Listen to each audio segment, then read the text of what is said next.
भूत प्रेत की कहानी सुनना किसे रोमांचक नहीं लगता, मगर जरा सोचिए इसको अनुभव करना कितना भयानक होता होगा। जतिन के साथ भी कुछ ऐसा ही हुआ था।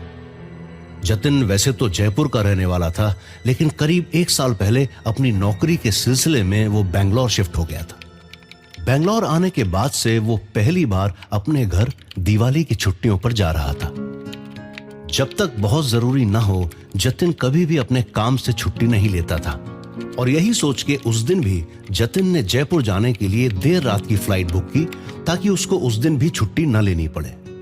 मगर वो रात शायद उसकी लाइफ की दिल दहला देने वाली रात होने वाली थी।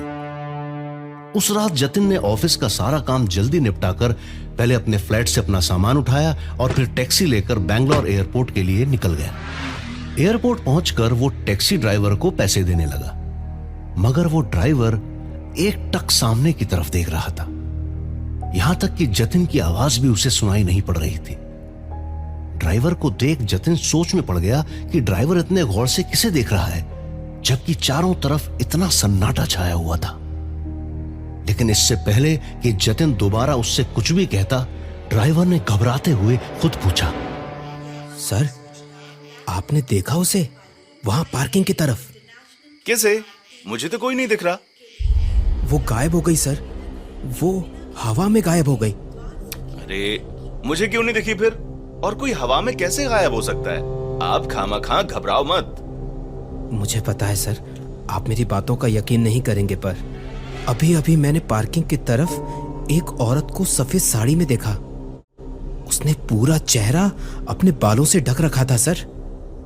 अब तक तो मैंने सिर्फ सुना था, लेकिन ऐसा भेस तो सिर्फ एक भटकती आत्मा का ही हो सकता है। देखो, हो सकता है कोई हो वहां पर, लेकिन आप जो कह रहे हैं वो मुमकिन नहीं है। आप खुद भी डर रहे हैं और खामखा मुझे भी डरा रहे हैं। ये लो आपके पैसे।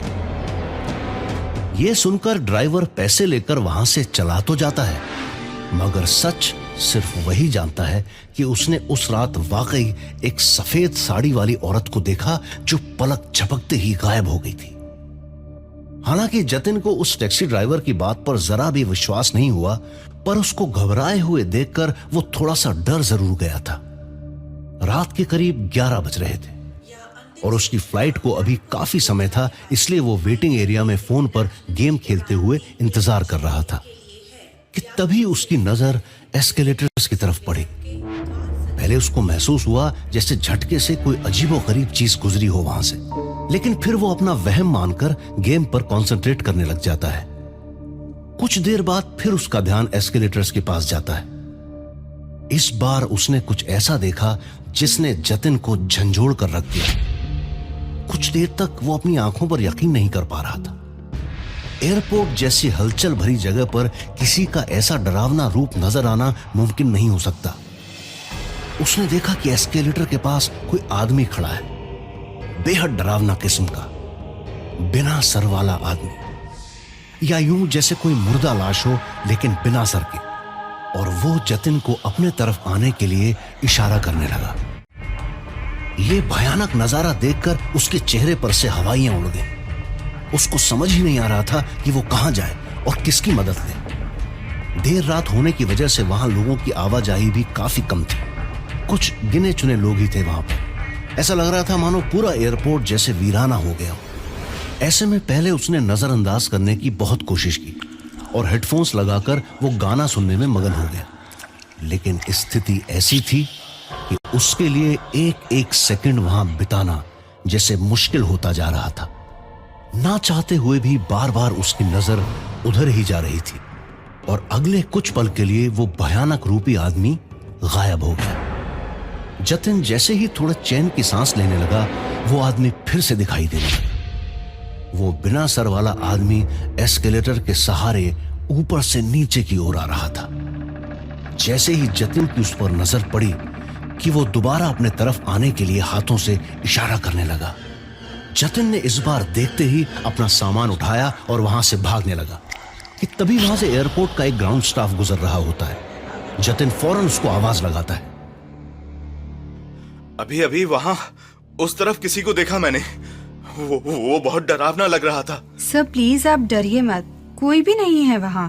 नहीं, वो सच में खड़ा था उधर, एस्केलेटर्स के पास। पहले वो ऊपर गया, फिर नीचे आकर खड़ा हो गया। मैंने एक बार नहीं कई बार देखा है उसको। अभी फिर से वो गायब हो गया है। पर सर ये हो ही नहीं सकता, एस्केलेटर्स तो कल से खराब पड़ा हुआ है। वहाँ काम चल रहा है सर, इसीलिए वो एरिया घेर कर भी रखा हुआ है। आप खुद ही देख लीजिए, कोई कैसे जा सकता है वहाँ। जतिन ये देखकर हक्का बक्का रह जाता है, क्योंकि उसने अपनी आंखों से उस बिना सिर वाले भयानक आदमी को एस्केलेटर के इर्द गिर्द घूमते देखा था। एक तो पहले से ही जतिन खौफ से हाँफ रहा था। अब ऐसे में एयरपोर्ट कर्मचारी ने उसे ऐसी बात बताई जिसकी उसने कल्पना भी नहीं की होगी। वाकई ये सब कुछ जतिन के लिए किसी बुरे सपने से कम नहीं था। एक पल तो जतिन को भी ऐसा ही लगा जैसे वो कर्मचारी उसकी बातों पर बिल्कुल भरोसा नहीं कर रहा है। लेकिन जैसे ही जतिन अपने शक को दूर करने के लिए एस्केलेटर्स की तरफ बढ़ने लगता है कि कर्मचारी उसे रोक देता है। आप मेरी बात मानिए सर, वहाँ मत जाइए। मैं आपको डराना नहीं चाहती सर, मगर शायद आपने जिस डरावने दिखने वाले आदमी को देखा वो असल में भूत था। और ये मैं आपको कोई सुनी सुनाई कहानी नहीं बल्कि आंखों देखी सच बता रही हूँ। ये चौंका देने वाली बात सुनकर जतिन शॉक्ड हो जाता है कि उसका सामना किसी अजीबोगरीब दिखने वाले इंसान से नहीं बल्कि एक भूत से हुआ है। उस कर्मचारी का यह भी कहना था कि उसने भी एक बार नाइट शिफ्ट के दौरान इस साये को महसूस किया था।